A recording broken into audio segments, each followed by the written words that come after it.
Lenin Telugu film review by allrounder star Ballem Venumadhav. Lenin అని English అక్షరాలతో Telugu cinema పేరు రాశారు. సో అక్కడి నుంచే నాకు ఈ సినిమా మీద నెగిటివ్ వైబ్రేషన్ స్టార్ట్ అయింది. ఆ తర్వాత ఈ లెనిన్ అనే టైటిల్ పులి అమృత్ అని నా స్నేహితుడైనటువంటి సంగీత దర్శకుడు, ఆయన దాని సంగీతంలో నేను పాటలు రాయడం జరిగింది. మంచి మిత్రుడు, నాకు మొదటి నుంచి నాకు హెల్ప్ చేసినటువంటి వ్యక్తి, అతని టైటిల్ ఇది. ఆ తర్వాత అంటే కాలపరిమితి దాటిన తర్వాత వీళ్ళు పెట్టుకున్నారు, అది వేరే సంగతి, అది తప్పు కాదు. 2 గంటల 39 నిమిషాలు నిడితో వచ్చినటువంటి యాక్షన్ డ్రామా UE 16+ సర్టిఫికేట్ వచ్చిన ఈ సినిమా విడుదల తేదీ 10 జూలై 2026న ఈ సినిమా రిలీజ్ అయింది. దీనికి పోటీ సినిమాలు ఏంటి అంటే ఒకటేమో హృదయ మురళి తమిళ్ డబ్బింగు, ఆ తర్వాత ఐ నోబడి మలయాళం డబ్బింగు. ఈ రెండు సినిమాలు, నోబడి ముందు వచ్చింది, గురువారం రోజు రిలీజ్ అయిన సినిమా. సో ఇది 10వ తారీఖున వచ్చినటువంటి సినిమా. సో ఇందులో అఖిల్ అక్కినేని, భాగ్యశ్రీ భోసాల్ నటించారు. సో మురళీ కిషోర్ అబ్బూర్ అనే అతను దీనికి director, writer, screenplay. Nagarjuna Akkineni నిర్మాత, అట్లాగే సూర్యదేవర నాగవంశీ మరో నిర్మాత, S Thaman music, Naveen Nooli editor. అయితే ఇదే రోజు ఎస్ తమన్ సెకండ్ లీడ్గా చేస్తూ వచ్చినటువంటి హృదయ మురళి సినిమా, అతను యాక్ట్ చేస్తూ మ్యూజిక్ చేసిన సినిమా, మళ్ళీ ఇది కూడా తమన్ మ్యూజిక్ చేసిన సినిమా, రెండు ఒకే రోజు రిలీజ్ కావడం ఒక కాకతీయమైనటువంటి ప్రత్యేకత. ఇక సిసింద్రి సినిమాలో బాలనటుడిగా పరిచయమైన మా అఖిల్ మనం సినిమాలో ఒక స్పెషల్ రోల్లో కనిపించాడు. లాస్ట్ క్లైమాక్స్లో కనబడే ఒక సీన్లో అందరు ఇంకా తర్వాత సూపర్ స్టార్ అయిపోతాడేమో. ఆ సినిమా సూపర్ హిట్ అయింది, నాగార్జున నిర్మాత. ఆ తర్వాత ఇతని మీద చాలా హోప్స్ పెట్టుకున్నారు. హలోనే అయిపోయింది. ఆ తర్వాత మొన్న చేసినటువంటి సినిమాలు వరుసగా, ఆ సినిమాలు ఎప్పుడు వచ్చినాయో ఎప్పుడు పోయినాయో కూడా తెలియని సినిమాలు యాక్ట్ చేయడం జరిగింది. ఆ తర్వాత ఒక బ్యాచిలర్ సినిమా కానీ, తర్వాత ఇంకా అఖిల్ సినిమాలు అంటే తలుచుకుంటే కూడా అఖిల్ అనే ఒక సినిమానే వినాయక్ సినిమాతో వచ్చినటువంటి సినిమాలు అఖిల్ చేయడం జరిగింది. సో అఖిల్ కెరీర్ని పరిశీలిస్తే అతని ఎక్కువ ఫ్లాప్స్ వచ్చాయి. ఇతను బార్న్ అయింది ఎక్కడ అంటే శాన్ జోస్, కాలిఫోర్నియా, యునైటెడ్ స్టేట్స్లో ఏప్రిల్ 8, 1994లో ఇతను పుట్టడం జరిగింది. ఇతను 2015లో అఖిల్, హలో 2017లో, ఏజెంట్ సినిమా 2023లో, మిస్టర్ మజ్ను 2019లో, మోస్ట్ ఎలిజిబుల్ బ్యాచిలర్ 2021లో, లెనిన్ ఇప్పుడు 2026లో చేయడం జరిగింది. మనం సినిమాలో స్పెషల్ రోల్ చేసిన ఇతను సిసింద్రిలో బాలనటుడిగా నటించడం జరిగింది. కెరీర్ ప్రకారంగా చూస్తే Akhil utter flop, hello utter flop, agent disaster, mister Majnu flop, ఆ తర్వాత మోస్ట్ ఎలిజిబుల్ బ్యాచిలర్ జస్ట్ యావరేజ్కి అటు ఫ్లాప్కి మధ్యలో నలిగిన సినిమా, లెనిన్ వచ్చేసి బ్లాక్ బస్టర్. అయితే ఇక్కడికి వచ్చినాక మొదటి హిట్ వచ్చింది అంటే పర్సనల్గా ఒక్కొక్క వ్యక్తికి ఒక్కొక్క ఫీలింగ్స్ ఉంటాయి కాబట్టి పర్సనల్గా నన్ను తీసుకుంటే ఇప్పుడు ఈ పిక్చర్ నాకు నచ్చల. అదేంటి సినిమా 3 రోజుల్లోనే రాబట్టుకుంటుంది కదా కలెక్షన్స్ అంటే, ఎవరి ఇష్టం వాళ్ళది. నాకు నచ్చల సినిమా, నచ్చకపోవడానికి రీజన్స్ ఉన్నాయి. సో ఆ రీజన్స్ ఏదో చెప్తాను. అయితే ఇందులో కొన్ని ప్రత్యేకతలు కూడా ఉన్నాయి, బాగున్న కొన్ని అంశాలు చెప్తా. ఫస్ట్ నాకు బాగలేని అంశాలు చెప్తాను. ఎందుకంటే ప్రేక్షకులు ఇప్పుడు ఈ 3 సినిమాల్లో హృదయ మురళిలో కంటెంట్ ఉంది, ఒక హృదయాన్ని తడిపేటువంటి ఇది ఉంది, కానీ దాంట్లో మాస్ పుల్లింగ్ హీరో లేడు కాబట్టి ఆ సినిమా మదర్ మురళి అంటే డబ్బింగ్ సినిమా కాబట్టి దానికి పెద్ద అప్లాజ్ రాలా. కానీ నిజానికి కంటెంట్ ప్రకారంగా ఈ 3 సినిమాల్లో ఐ నోబడి యాక్షన్ టైప్ అయితే, హృదయ మురళి ఆ సినిమా ఒక డిఫరెంట్ జనర్లో, ఒక మన హృదయాలను తడిపే జనర్లో వచ్చింది ఆ సినిమా. అయితే ఈ సినిమా వచ్చేసి స్నేహితుడు ద్రోహం చేశాడనే కాన్సెప్ట్ మీద వచ్చింది, అందుకు నచ్చలేదు నాకు. స్నేహితుడు చిన్నప్పుడు ఇతను ఒక అనాథగా చూపించారు అఖిల్ని. అతని క్యారెక్టర్ పేరేంటి, లెనిన్. అసలు ఫస్ట్ పాయింట్ ఇక్కడ మనము మొదలు పెడితే, ఇంకా ఏం మొదలు పెట్టాలంటే, ఎవరైనా ఒక పేరుని బట్టి ఏరియాని కూడా డిసైడ్ చేస్తారు. ఉదాహరణకు ప్రసాద్ అంటే ఆంధ్ర నుంచి వచ్చిన వ్యక్తి అన్నట్టుగా అర్థమైపోతుంది. శర్మ అంటే మనకు క్యాస్ట్ తెలిసిపోతుంది, పలానా బ్రాహ్మణ్ అని చెప్పేసి. అట్లాగా ఇతను లెనిన్ అనే పేరు ఎవరికి పెడతారు? హిందూస్కి పెడతారా, క్రిస్టియన్స్కి పెడతారా? క్రిస్టియన్స్ పెడతారు. కానీ ఇక్కడ కథ ఒక యాగం మీద స్టార్ట్ అయ్యే పూర్తి హైందవ సనాతన ధర్మం సంబంధించినటువంటి కథ. సో మురళీకృష్ణ అబ్బూరు ఈ టైటిల్ లెనిన్ అని పెట్టినప్పుడు, లెనిన్ అనేది ఒక ఒక విప్లవకారుడి పేరు, ఒక మహానుభావుడి పేరు మీద లెనిన్ అని పెట్టాడు. అయితే అది ఒక టైటిల్గా అతను పెట్టుకున్న సినిమాలో నాకు ఇది ఇష్టమైన వ్యక్తి కాబట్టి నేను లెనిన్ అని పెట్టుకున్నానన్నా బాగుండేది. కానీ అక్కడ క్యారెక్టర్ ఏంటి, ఒక గుడి దగ్గర సంబంధించినటువంటి అగ్రహారం సంబంధించిన కథ, ఒక ఊరికి సంబంధించిన కథ. ఓ పెద్ద యాగం జరుగుతుంటుంది. ఆ పుష్పయాగం జరగాలంటే అది ఆరాలి. ఇది ఇక్కడో ట్రాష్ ఏందంటే 30 రోజులు కాలుతూనే ఉంటదంటే దానికి విలను కాలకుండా చేసాడన్నది మనకు సెకండ్ ట్విస్టు. అయితే అతనుకి మైన్స్‌కి సంబంధించినటువంటి బ్లాస్ట్‌కు పెట్టేస్తే అక్కడి దగ్గరికెళ్ళి "నువ్వు ఆ పక్కకెళ్ళి రా మామయ్య, నువ్వు ఈ పక్కకెళ్ళి రా మామయ్య, నువ్వు అక్కడికెళ్ళి రా మామయ్య, నువ్వు ఇక్కడికెళ్ళి రా మామయ్య" అని చెప్పేసి చెప్తాడు. ఇతనికి ఏదో కళ్ళు ఏదో పెద్దగున్నట్టు. ఎవరికి? విలన్‌కి. ఆ రెండో దగ్గరకొచ్చిన తర్వాత యాప్ట్ ఏపీటీ 070 అనే బండి మీద తిరిగినట్టు చూపిచ్చారు. భారతి అనే హీరోయిను ఫస్ట్ దొంగలాగా చూపిచ్చారు. ఆమె దొంగెందుకు? ఆమెని హీరోయిన్ అంటే ఇప్పుడు కథానాయిక అంశాలు కొన్ని నేర్చుకునే విధంగా ఉండాలి. 'పెద్ది' సినిమాలో అతను కొండజాతి వ్యక్తి అంట. అతను డైరెక్ట్‌గా అమ్మాయిని పర్మిషన్ లేకుండా వచ్చి మొత్తం స్తనాల్ని ఏమో కొలిసి ఇలా ఇవి ఇంతున్నయి, పిర్రలు ఇంతున్నయి, గుద్ది ఇంతుంది అని చెప్పేసి మోటుగా మాట్లాడి, ఆ తర్వాత డైరెక్ట్‌గా ఆమెనేమో మొత్తము పైట లేకుండా వక్షోజాలను ఎగురేసుకుంటూ ఆమె తిరుగుతుంటది. ఆ డైరెక్ట్‌గా చీకట్లో ఎళ్లి లిప్ టు లిప్ లాక్ ఇచ్చేసి, ఇదే నాకు కొండవాడిని, నాకు ఇదే ఈ రకంగా నేను చెప్పడం ఇష్టం అన్నది 'పెద్ది' సినిమాలో చూపించిన నీతి. ఇక ఈ సినిమాలో ఏంటంటే ఈ హీరోయిన్ దొంగనంట. ఆమె ఎంతో అందంగా ఉంటది చూడ్డానికి 'భాగ్యశ్రీ బోర్సే'. ఆమె 'మిస్టర్ బచ్చన్' లాంటి సినిమాలు చేసినా వర్కౌట్ కాలేదు గానీ చాలా గొప్ప నటి ఆమె. మంచి పర్ఫార్మెన్స్. నేను ఫస్టు 'రష్మిక మండోనా'ను గూడా మీరు గమనించి నా దాంట్లోకి యూట్యూబ్‌లోకెళ్ళి ఒకసారి పాత డేట్‌తో సహా ఫీడ్ అయి ఉన్నటువంటి అప్‌లోడ్ అయినటువంటి డేట్‌లో 'గీత గోవిందం' చేసినప్పుడు ఏం చెప్పాను? ఈ అమ్మాయి చాలా గొప్ప హీరోయిన్ 'మాధురి దీక్షిత్' లెవెల్‌లో ఎళ్తదని చెప్పాను. చెప్పినట్టే నేషనల్ క్రష్ అయింది ఆ అమ్మాయి. ఇంటర్నేషనల్ ఫేమ్ తెచ్చుకుంది హిందీ సినిమాలతో కూడా నటించి, 'మాన్యువల్' లాంటి సినిమాలో నటించి. అట్లాగే 'భాగ్యశ్రీ బోర్సే' కూడా మంచి టాలెంటెడ్. ఇందులో మురళి అనేటువంటి ఒక ఫ్రెండు క్యారెక్టర్ ఉంటది. యతిరాజులు అనేటువంటి క్యారెక్టర్‌ని శివాజీ చేశాడు. ఇతను బాబాయ్ అవుతాడు హీరోకి. వసంత్ అనే ఫ్రెండ్‌ని చూపిచ్చారు. అతని ఇంట్రొడక్షన్ చాలా చూపిచ్చి వసంత్ అని చెప్పి ఇతను కాపాడినట్టుగా చూపిస్తారు. చిన్నప్పటి నుంచి పడదు, నాతో పడదు అన్నప్పుడు ఇతను ఒక ఫ్యామిలీ వసంత్ ద్వారానే ఇతనికొచ్చింది 'సాజన్' సినిమా కథలాగా. ఏ రకంగా ఇతను అనాథ అయితే చేరదీస్తాడు. అతని వల్లే తల్లొచ్చిందని చెప్పి కావేరిని తల్లిగా చూపిస్తారు. అప్పటి నుంచి ప్రేమించాను ఇతను అని వాళ్ళిద్దరి మనతో ఫ్రెండ్‌షిప్ చూపించినప్పుడు ఒక్క కామం కోసం, ఒక సెంటర్ కోసము, ఒక హీరోయిన్ కోసము అతను అంత భయంకరమైన విలన్‌గా మారాల్సిన పరిస్థితి ఏంటి? ఎందుకు మారాడు? ఎమ్మెల్యే రాఘవరెడ్డి క్యారెక్టర్ చూపిచ్చారు. దామోదర్‌గా బ్రహ్మాజీ క్యారెక్టర్ అతని పర్ఫార్మెన్స్ చాలా చేశాడు. 'రామాపురం' అనే కథలో ఈ పూజలో భాగంగా ఈ పుష్పయాగం మొదటి రోజు జరిగింది, రెండో రోజు, మూడో రోజు, నాలుగో రోజు అంటూ సైడ్ క్యాప్షన్ కుడివైపు ఇస్తూ చేసినటువంటి విధానం బావుంది. అయితే ఢిల్లీ అనేటువంటి ఒక పిల్లాడికి ఈ కథ చెప్తున్నట్టుగా మనకు ఓపెనింగ్ చేసి, అతని తండ్రిని చంపిన వాడిని అంటే ఎవరు 'గెటప్ సీనుని' చంపిన వారిని వెతుకుతూ వచ్చినటువంటి వ్యక్తిగా చూపిచ్చారు. వైదేహి అనేటువంటి మనిషిని చంపేసినటు మొదటి అమ్మాయి ఈమె అక్క, భాగ్యశ్రీ వాళ్ళ అక్క, హీరోయిన్ వాళ్ళ అక్క, భారతి వాళ్ళ అక్క వైదేహి. వైదేహిని ఎందుకు చంపారు? భారతం మిట్టాలో జరిగేటువంటి కథగా ఇది చూపిచ్చారు. చంద్రగిరి బార్‌లో ఈ కథ జరుగుతున్నట్టుగా 'రకసికర' అని చెప్పేసి ఆర్ఆర్ రికార్డింగ్ పెట్టారు. సో, మొత్తానికి సరే వాళ్ళకి సంబంధించినటువంటి ఊహాగానాలు ఏవో చేసుకొని మొత్తానికి చేశారు సినిమాని. సో, 2 గంటల 39 నిమిషాల ఈ సినిమాలో కథ ఏంటయ్యా అంటే, ఇద్దరు ప్రాణ స్నేహితులు చిన్నప్పుడు చిన్నప్పుడు చూపించారు. ఆమె తల్లిని అతని ఫ్రెండ్ తల్లిని ఇతని తల్లి అనుకున్నాడు, పెరిగాడు. ఇతని ప్రేమను అతని కోసం, ఆమె కోసం, అతని కోసం త్యాగం చేద్దాం అనుకున్నాడు. తెలిసి ఆయన మళ్ళీ అప్పజెప్పాడు. ఎందుకు అప్పజెప్పారు? అక్కడ ఇక్కడ అప్పజెప్పే పనే లేదు కదా! ఇంకా కథే లేదు కదా సినిమాకు.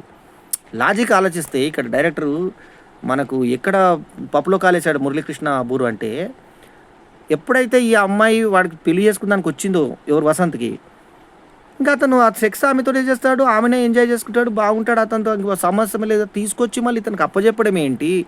అప్పజెప్పిన తర్వాత వీళ్ళిద్దరూ చచ్చిపోవాలని కోరుకోవడం ఏంది? అంత ప్రేమించిన అమ్మాయిని ఇతనితో నరికిపిచ్చడం ఏంటిది? ట్రాష్‌గా అనిపించట్లా? మీకు ఇది మెలికలు ట్విస్ట్‌ల కోసం సినిమా తీస్తే ట్విస్ట్‌లను ఆనందించాలి గానీ, లాజిక్ లేని ట్విస్ట్‌లు ఏం ట్విస్ట్‌లు అవి? ఈ సినిమాలో అన్ని ట్విస్ట్‌లు ఇచ్చాడు. ఓకే. వసంత్ విలన్, పెద్ద విలన్, పరమ భయంకరమైన బోకు విలన్ అన్నాడు. హీరో కళ్ళు లేవన్నాడు. అప్పటిదాకా ఎక్కడ చూసాడు? ఆ తర్వాత దాన్ని చూస్తలేడు కాబట్టి సైడ్‌కి పెట్టి చూపించినట్టుగా మనకు ఫ్రేమ్ సైడ్‌కి చూపిస్తారు కళ్ళు చూపించకుండా. అతనికి ఏదో కెమికల్ అయింది, మెల్లిమెల్లిగా కళ్ళు పోయాయి, నాకు కళ్ళు రావద్దని కోరుకున్నాడంట. సునీల్‌ని పోలీస్ అధికారిగా చూపించాడు. బాగుంది. పోలీస్ అధికారిగా కేంద్ర కారాగారం నుంచి వెళ్ళి తల్లి వెళ్ళి నువ్వు వచ్చి బాగుపడతావు మా వాడు తీసుకురా అని చెప్పి పిలిచినట్టుగా చూపించారు. లాస్ట్‌కి బార్ దగ్గర అందరిని ఒక దగ్గర ఇస్తే అందరూ జనాభా సర్లెక్కలు రాసినట్టుగా అందరూ వచ్చేసి చేరతారా? ఎవరన్నా విలన్స్ ఒక్క దగ్గర వచ్చి చేరి బిక్కుమంటూ చూస్తూ కూర్చుంటారంట. అక్కడ ఇతను కళ్ళు మూసుకొని టింగ్ టింగ్ టింగ్ టింగ్ అని అందరిని చంపేస్తాడంట. లాస్ట్‌కు విలన్ని అతన్ని చంపేస్తాడు. ఒకరి దగ్గర ఫ్రెండ్‌షిప్ చూపించినట్టు ఉంటది, ఒకసారి ప్రేమ చూపించినట్టు ఉంటది. అతను లేకపోతే ఇతనికి ఇంట్లో స్థానమే లేదు. అతనే చెప్పుకున్నాడా కదా! అతను లేకుంటే అతనికి అమ్మ లేదు. ఆ అమ్మ వాళ్ళ మన ఈ వడ్లమాని శ్రీనివాస్ తోటి కలిసి హత్యలు చేయించిందంట వాళ్ళ అమ్మాయి వైదేహినిను వాళ్ళ ప్రియుడిని. ఆ తర్వాత నేను నీ వల్లే చేశాను రా అని చెప్పేసి మళ్ళీ సెకండ్‌లో టర్న్ తీసుకుంటది. ఏ క్యారెక్టర్ ఎప్పుడు ఎలా బిహేవ్ చేస్తదో తెలవదు. ఉదాహరణకు 'శివాజీ' క్యారెక్టర్ పేరు 'యతిరాజులు'. అతని పర్ఫార్మెన్స్ అతను మహానటుడని ఫీల్ అవుతుంటాడు ఆయన. ఆయన మహానటుడు ఏంటంటే 'నసీరుద్దీన్ షా' చూడండి. ఒక లెవెల్ స్టార్ట్ అయిందంటే అదే లెవెల్‌లో సినిమా అంతా మెయింటైన్ చేస్తాడు. ఇప్పుడు 'శివాజీ' నటనలో తప్పు ఏం పట్టానయ్యా అంటే ఈ క్యారెక్టర్ విలన్ క్యారెక్టర్. పెళ్లి టైంలో ఈ పెళ్ళి అతనికి ఇష్టం లేదు. ఈ పెళ్ళి అతనికి ఇష్టం లేనప్పుడు అప్పుడు ఆ నెక్లెస్ ఎలా ఏస్తారు? ఇలా కామ్‌గా ఉండాలి అతను. లేదా నర్మగర్భంగా ఉండాలి. హ్యాపీగా నవ్వుతున్నారు క్లోజ్. పైగా క్లోజ్ షాట్ ఏసాడు. ఏసిన తర్వాత మళ్ళీ ఫ్లాష్ బ్యాక్ ఏ రకంగా లింక్ కలుగుతుంది? అతనికి అంత ఆనందంగా నవ్వుతున్నాడు. హృదయంతో నవ్వుతున్నప్పుడు అది ఆనందంగా ఎలా అవుతది? ఎలా ఉంటదంటే పవన్ కళ్యాణ్ తెలంగాణ ఏర్పడిన తర్వాత నేను కొన్ని రోజులు 12 రోజులో, 11 రోజులు నేను బాధపడ్డాను, ఏడ్చాను. నాకసలు ఎంతో కష్టం అనిపించింది మనసు అని చెప్పి బాధపడి, తెలంగాణ నాది, ఇది ఎవరైనా సొత్తా, నేను దీంట్లో ఉంటాను, దాంట్లో ఉంటానని ఎలా చెప్పుకున్నాడో అలా ఉంటది. సో, దీనికి సంబంధించింది. సో, ఏంటంటే లెనిన్ అనేది ఏ క్యాస్ట్ వస్తది? ఏ మతం వస్తది? క్రిస్టియన్ మతం వస్తుంది. ఇతనెవరు? పూజకు సంబంధించినటువంటి వ్యక్తి. అంటే ఎవరు ఈయన? సనాతన ధర్మం పాటించే హిందూ. లెనిన్ ఎలా అయ్యాడు? ఆ లెనిన్ అనే దానికి సబ్జెక్ట్‌కి ఏంటి సంబంధం? ఇవి నాకు నచ్చని అంశాలు. ఇక నాకు నచ్చిన అంశాలు ఏంటంటే ఇందులో ఒక షాట్ ఉంది. ఆ షాట్ కూడా మళ్ళీ ఎటువంటి లాజిక్ లేని షాటు. కానీ సినిమా టైపు పొయిటిక్ కొంచెం ఇండిపెండెన్స్ తీసుకోవచ్చు సినిమాలో అనేటువంటి దాని ప్రకారంగా ఆలోచిస్తే ఆ షాట్ ఏంటంటే రక్తం పడి ఒక పిల్లాడు ఎవడో కొడితే రక్తం పడి హీరోయిన్ ఇట్లా పట్టుకుంటే ఇతను పట్టుకుంటే అతను హీరోయిన్ పట్టుకుంటే ఆయన రక్తం ఎగిరి ఆమెకి నుదుటికి తిలకమై అవుతుంది. నెక్స్ట్ షాట్ కంటిన్యూటీ ఏంటంటే ఆమెకు బొట్టు ఉంటుంది, రక్తం మరకు ఉండదు. మీరు మళ్ళీ చూడండి సినిమా కావాలంటే. పడ్డది ఈ రక్తం మరకి ఈడ పడ్డది కదా, అదేమో రక్తము డైరెక్ట్గా గ్రాఫిక్ దిగినట్టుగా, అఫ్కోర్స్ అది గ్రాఫికే చేసింది, ఆ గ్రాఫిక్ దిగినట్టుగా ఇక్కడ కరెక్ట్గా తిలకం లాగా రక్తం పడింది. అమ్మ ఎంత గొప్ప ఫైటింగ్ సీన్ తీశారా అనుకున్నా నేను కూడా. అయిపోయిన తర్వాత నెక్స్ట్ షాట్లో చూపించినప్పుడు ఆ బొట్టు లేదు. ఏమైపోయింది బొట్టు? తర్వాత ఇతను ఇంత అబ్బా ఏం పిల్లలరా, ఎంత బాగుందిరా ఈ అమ్మాయి, చూస్తాం దీన్ని వేసుకుందాం అన్ని కాముకతతో ఆ అమ్మాయిని చూశాడు భాగ్యశ్రీ బోర్సేని అనేది చూపించాడు మనకి. చూపించిన తర్వాత అట్లాంటి అమ్మాయిని పెళ్లి చేసుకునే అవకాశం వచ్చినప్పుడు పెళ్లి చేసుకున్నాక రూమ్లో వేసుకుని నువ్వు వేసుకోవడమే కదా చక్కగా, ఇంకేముంది నీకు అడ్డు? మళ్ళీ ఎందుకు మళ్ళీ తీసుకొచ్చి వాళ్ళకి అప్పచెప్పాడు అన్నదానికి మీనింగ్ లేదు. ఆ తర్వాత ఈయన ఫ్రెండ్కి సంబంధించిన పుష్ప ఫేమ్ అమ్మాయికి తీసుకొచ్చి రూమ్లో తీసుకొచ్చినాక ట్రీట్మెంట్ ఇచ్చాడు, బయటకు పంపించాడు అనే షాట్ మనకు చూపించాడు. దర్శకుడు ఎడిటింగ్లో మళ్ళీ సినిమా చూశాడో లేదో డౌట్ నాకైతే. ఎందుకంటే నాకైతే నిజంగా డౌట్ మురళీకృష్ణ అబ్బూరు సినిమాని మొత్తం చూసుకున్నాడా లేదా. ఎందుకంటే ఆ నెక్స్ట్ షాట్లో ఆ పిల్లని అక్కడ చంపేశాడని చూపించాడు. ఎందుకు చంపుతాడు? అసలు ఆమెకు చెప్పాల్సిన పని ఏంది ప్రేక్షకులకు చెప్పాలనే. ఆ తర్వాత ఒక చిన్న కుర్రోడిని పెట్టారు. ఆడు ఏదో దొంగ చూపులతో ఉన్నటువంటి కుర్రోడిని పెట్టాడు. బాగానే ఉంది, కుర్రోడు బాగానే ఉన్నాడు. అతను ఇతని ఇన్ఫర్మేషన్ అవతలకి ఇచ్చినట్టుగా మనకు ఫస్ట్ హాఫ్లో చూపించి ఇతనే పెద్ద దుర్మార్గుడు దౌర్జన్యం చేసేటువంటి వ్యక్తి, వాడు చంపాడు మా అక్కని చెప్పి బయటకు వాడిని ఎందుకు వదిలాడు? నువ్వు చెప్పరా, నువ్వు చెప్పు. టేప్ రికార్డ్ చేసి మరీ పంపిస్తాడు చెప్పని. టేప్ రికార్డ్ చేసి పంపించాడు, వెనక నుంచి దొంగ దెబ్బ ఎందుకు ఇస్తాడు, గుంట నక్కేషాలు ఎందుకు ఇస్తాడు, విలన్స్ అందరూ ఈ దగ్గర కుక్కలు అయిపోతారంట. ఇందులో మనకు నచ్చినవి ఏంటి అంటే బ్రహ్మాజీ పర్ఫార్మెన్సు, అతని గెటపు, ఆ తర్వాత మనకి శివాజీ పర్ఫార్మెన్సు, అతని గెటపు. శివాజీ పర్ఫార్మెన్స్ అంటే మళ్ళీ ఒకటి తప్పు కూడా చెప్పా, కంటిన్యూటీ మెయింటైన్ చేయలేకపోయాడు. ఆ క్యారెక్టర్ ఏంటో ఆవులింపులు చేసుకోవాలి. ఆ క్యారెక్టర్ ఏంటి, ఆ క్యారెక్టర్ ఇలా బిహేవ్ చేస్తుంది. ఉదాహరణకు నేను చాలా సందర్భాల్లో చెప్పా, అమ్మ సినిమాలో తండ్రి పాత్ర చేసినప్పుడు అంటే ఎప్పుడైతే వయసు ఉడిగిన పాత్ర చేసినప్పుడు నేను నడిచే వెయిట్ పుటాన్ అయ్యి, మీరు గమనించండి సినిమాలో వెయిట్ పుటాన్ అయ్యి ప్యాంటుతో సహా అంటే గుద్దలతో సహా నేను మొత్తం లావు పెంచేసి నడిచేటప్పుడు కొంచెం స్లోనెస్ తీసుకొచ్చి నడిచాను, కమలహాసన్ నడిచినట్టుగా. కమలహాసన్ కూడా అనుకరించాల, నా యొక్క ఓను బాణీలో నడిచాను. తర్వాత యువకుడు ఉన్నప్పుడు ఓ రకంగా, రాజదర్పం ఉన్నప్పుడు ఆ డబుల్ యాక్షన్ తండ్రి పాత్ర చేసినప్పుడు ఓ రకంగా బాడీ లాంగ్వేజ్ ఉంటుంది. ఆ బాడీ లాంగ్వేజ్ ఆకలింపది. అది దర్శకుడు నటుడైన నాకు నేను చేయడానికి గొప్ప కాదు. శివాజీ ఓన్లీ నిర్మాత అయ్యాడు కానీ దర్శకుడు కాదు కాబట్టి దర్శకుడు చెప్పాల్సిన విషయం. కొత్త దర్శకుడైనటువంటి ఇతను ఫెయిల్ అయింది ఎక్కడ అంటే మురళీ కిషోర్ రాబూరు చెప్పలేకపోయాడు అతనికి. ఎందుకు అంటే హీ అని నవ్వుతున్నాడు పెళ్ళిలో. నవ్వకూడదుగా అసలు. ఆ క్యారెక్టర్ అంతా ఇది చేసిన తర్వాత ఇంటర్వ్యూలకు తలకాయ తీసుకొచ్చాను శివాజీది, అది చూడకుండా నరికాడు వాడు. అసలు ఆ శివాజీ తలకాయ అని కూడా ఎలా తెలిసింది కళ్ళు లేవనోనికి చెప్పండి. అట్లాగే ఎవడు ఫ్రెండు కళ్ళకి కారం కొట్టాడు. దాంట్లో మీనింగ్ ఏంటి? ఆళ్ళ భార్యని చంపడానికి ట్రై చేస్తే చంపాడు అంట. అటువంటి ఎన్నో అసందర్భమైనటువంటి ఇది. తర్వాత ద్రౌపది దేవత అనేటువంటిది చూపించారు. ద్రౌపది దేవత అనేది మరి ఏ టెంపుల్ ఎక్కడుందో నాకైతే తెలియదు గానీ, వీళ్ళు కొత్త రకమైన ప్రయోగం చేశారు. అక్కడ ఈ భారతీయము ఉంది. ద్రౌపది దేవతను భారతీయ దేవత చేసేవాడిని టెంపుల్‌లో పెట్టినటువంటి ఈ సమాచారం శివాజీ ఇచ్చాడని ఇక్కడ చెప్పించారు. మళ్ళీ శివాజీని చూడకుండా చంపించారని ఒక దగ్గర జెప్పించారు. వీళ్ళు ఫ్రెండ్ మాట్లాడుతూనే ఉంటాడు. లారీ ఏసి ఫ్రెండ్‌ని కొట్టేస్తే ఫ్రెండ్ కింద పడి చచ్చిపోతాడు. Getup scene. చచ్చిపోయిన తర్వాత అయ్యో! చచ్చిపోయాడు గదా! అని అని అతను అనుకునే లోపు చంపేది ఇతన్ని చంపడానికి ప్రయత్నం చేయరు వాళ్ళు. అతన్ని చంపడానికి ప్రయత్నం చేస్తారు. ఇతన్నేమో రా రా అంటుంటారు. కళ్ళు కనపడకపోయినా అలా సినిమా చూస్తున్నట్టుగా వసంత్ చూస్తూ ఉంటాడు. ఇది క్యారెక్టరైజేషన్‌కి ఏ రకంగా సింక్ అవుతది? ఏ రకంగా సింక్ కాదు. సో, అయినా గూడా ఈ సినిమా హిట్ అంటున్నారంటే భాగ్యశ్రీ బోర్సే అందాలు, అఖిలు, తమన్ మ్యూజిక్కు, సిన్సియర్‌గా ఒక కొత్త రకం కథని చెప్పే పద్ధతి, ఆ స్క్రీన్ ప్లే, అది చెప్పే విధానం. అదేందుకంటే ఇది మొదటి రోజు, రెండో రోజు, మూడో రోజు అంటూ ఒక పూజ నేపథ్యంలో ఒక పల్లెటూరు బ్యాక్‌డ్రాప్‌లో సినిమాలను కదిపించినటువంటి తీరు, ఆ స్క్రీన్ ప్లే అది ప్రేక్షకులను ఆకట్టుకుంది. అఖిల్‌కి సినిమాలు కొంచెం సింపతి గూడా వచ్చింది. పాపం ఈ సినిమాలు ఏవి నడిచి చావట్లేదు. అన్ని సినిమాలు అటర్ ఫ్లాప్‌లు అవుతున్నాయి.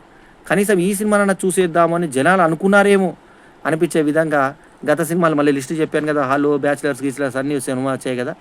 వాటన్నీ 'ఏజెంట్' గీజెంట్ అన్ని సినిమాలొచ్చాయి. ఆ పేర్లు గూడా మనకు గుర్తుండవు.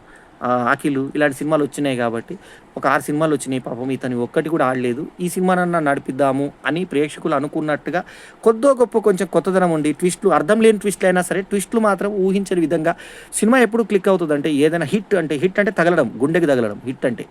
ఎప్పుడు తగులుతది? సూపర్ హిట్ అంటే బాగా తగిలింది, గట్టిగా తగిలిందని అర్థం. అర్థం ఎప్పుడు తగులుతదంటే, మనం ఊహించిన విధంగా సినిమా లేకపోవడం. అంటే నెక్స్ట్ స్టెప్ ఏం జరుగుతుందన్నది ప్రేక్షకుడు ఎప్పుడైతే ఊహించలేడో అది సక్సెస్‌కి బాట పడుతుంది. అట్లాగా 'లెనిన్' సినిమా నువ్వు స్క్రీన్ ప్లేలో మనకి ఇది జరుగుతది నెక్స్ట్ అని అనిపించే విధంగా ఉంటది. తర్వాత హీరో, హీరోయిన్ చచ్చిపోతే సినిమా పోతది అనేటువంటి దాన్ని కూడా సాహసంగా చేసి విలన్ని చంపిన తర్వాత హీరో చచ్చిపోతాడు. అక్కడ దుర్యోధనుడి టైంలో మన ఈ భారత యుద్ధం టైంలో అంతా అయిపోయిన తర్వాత ధర్మరాజు కుక్కే మిగిలారు. ఇందులో కూడా కుక్క మిగిలిందని కుక్కకి ఇంపార్టెన్స్ ఇచ్చారు. శివాజీ దగ్గర పెరిగే కుక్క అని చూపించారు ఆ కుక్కని. లాస్ట్‌కి ఆ కుక్క పైన మోసుకెళ్తున్న ఈ గుడ్డేతను ఎవరైతే అంధుడైనటువంటి హీరో అఖిల్‌ని తీసుకెళ్లే సీన్‌ని చూపించారు. అఖిల్ పర్ఫార్మెన్స్ బాగుంది. బాగుందంటే ఆ క్యారెక్టర్‌కి అతను సరిపోయాడు. ముద్దగా ఆ పర్ఫార్మెన్స్ పెద్దగా ఉండదు కాబట్టి ఆ క్యారెక్టర్‌కి ఒదిగిపోయాడు. సరిగ్గా సరిపోయాడు. భాగ్యశ్రీ బోర్సే అద్భుతమైన నటి. ఇంక ఆమె గురించి మాట్లాడే అవకాశమే లేదు. బ్రహ్మాండంగా ఉంది. ఆ తర్వాత బ్రహ్మాజీ, ఆ తర్వాత మిగతా క్యారెక్టర్ చేసిన వాళ్ళందరూ కూడా చాలా బాగా చేశారు. శివాజీ కూడా ఉన్నంతలో ఆ క్యారెక్టర్ చేసిన కొన్ని చిన్న పొరపాట్లు ఉన్నా కూడా అతను చేయడానికి బాగా చేశాడు. ఈ 'కోర్ట్' సినిమాలో అతను విలన్ ఏదైతే ఉందో దానికైతే పెట్టలేము. అది గొప్ప సినిమా అది. చాలా గొప్పగా యాక్ట్ చేశాడు అందులో.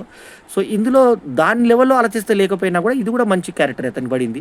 సో, యతిరాజులు అనేటువంటి క్యారెక్టర్ తను ధర్మరాజులాగా ఉండాలి గొప్పలు అంటే నేను చేస్తాను ధర్మరాజు అని చెప్పి వసంత్ అన్నప్పుడు మరి మొట్టమొదటి నుంచి అసహించుకొని ఎందుకు చీదరించుకుంటాడు? కావేరి ఆడపిల్లని చంపానని చెప్పేసి ముందు తెలియలేదా? ముందు ఆడమని తెలియదా ఈమెకి? అప్పుడెందుకు చేసింది? ఇట్లాంటి లాజిక్‌లన్నీ పక్కన పెట్టేసి ఒక వెరైటీగా ట్విస్ట్‌లు, ఊహించని ట్విస్ట్‌లు అంటే మీనింగ్ లేకుండా, రీజన్ లేకుండా, తర్వాత లాజిక్ లేకుండా ఏ ట్విస్ట్ వచ్చినా సరే ఆహా! ఓహో! అని అనుకునే విధంగా మనం అనుకుందామంటే ఎల్‌ఈఎన్‌ఐఎన్ అనేటువంటి లెనిన్ అనేటువంటి మతానికి సంబంధించింది లేదు. ఇక వీళ్ళు యూనివర్సల్ అనమాట. వీళ్ళు హిందూ కథలో లెనిన్ అనే పేరుని పెట్టేటువంటి గొప్ప సినిమాగా, మీ 'ఉప్పెన్న' సినిమాలో మనకు క్రిస్టియానిటీ కొన్ని భావాలు చూపిస్తారు.